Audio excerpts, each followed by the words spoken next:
प्राचीन काल में लोग सुदूर स्थानों पर अपना संदेश भेजने के लिए कबूतर का प्रयोग करते थे, पर आज फोन और इंटरनेट के युग में सबके पास है नीली चिड़िया।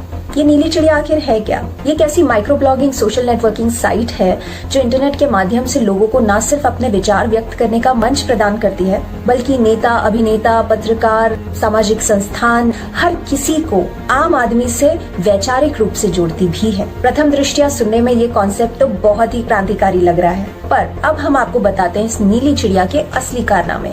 दरअसल इस प्लेटफॉर्म को मैनेज कर रही एडिटोरियल टीम पर वर्षों से वैचारिक रूप से पक्षपात करने का आरोप लगता आया है। कई उदाहरणों में टॉमी रॉबिन्सन और केटी हॉपकिंस का ही उदाहरण ले लें। ये दोनों यूके के दक्षिणपंथी या कहे फार राइट विचारधारा के पॉलिटिकल एक्टिविस्ट्स हैं, जिन्होंने अपने देश में हो रही सेक्स ग्रूमिंग गैंग या कहे रेप जिहाद के बारे में मुखर होकर ट्वीट्स किए। नतीजा, इनके अकाउंट्स को सस्पेंड कर दिया गया। ये सेक्स ग्रूमिंग गैंग क्या है? लव जिहाद की ही तरह ब्रिटेन में विशेष वर्ग के पुरुषों द्वारा वहां की 5 लाख से ज्यादा नाबालिग लड़कियों और औरतों पर धर्म के आधार पर उनका शारीरिक शोषण और रेप किया गया। स्थानीय पुलिस को कंप्लेन करने पर पुलिस ने इस पर कोई कार्रवाई नहीं की। कारण सुनकर आप चौंक जाएंगे, क्योंकि पुलिस रेसिस्ट नहीं कहलाना चाहती।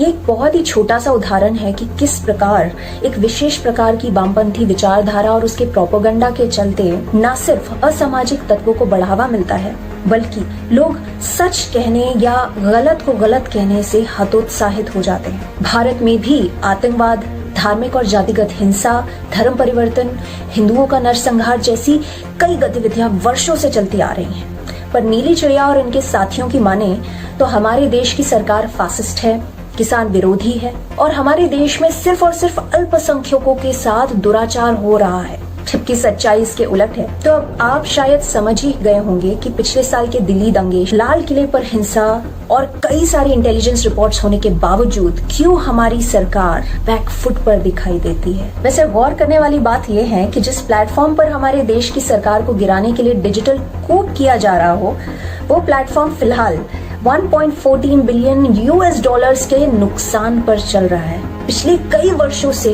ये प्लेटफॉर्म भारी नुकसान में चल रहा है, लेकिन इसके पास फंड्स और इन्वेस्टर्स की कभी कमी नहीं होती। तो कौन कर रहा है नीली चिड़िया और इनके साथियों की फंडिंग? जानेंगे अगले वीडियो में।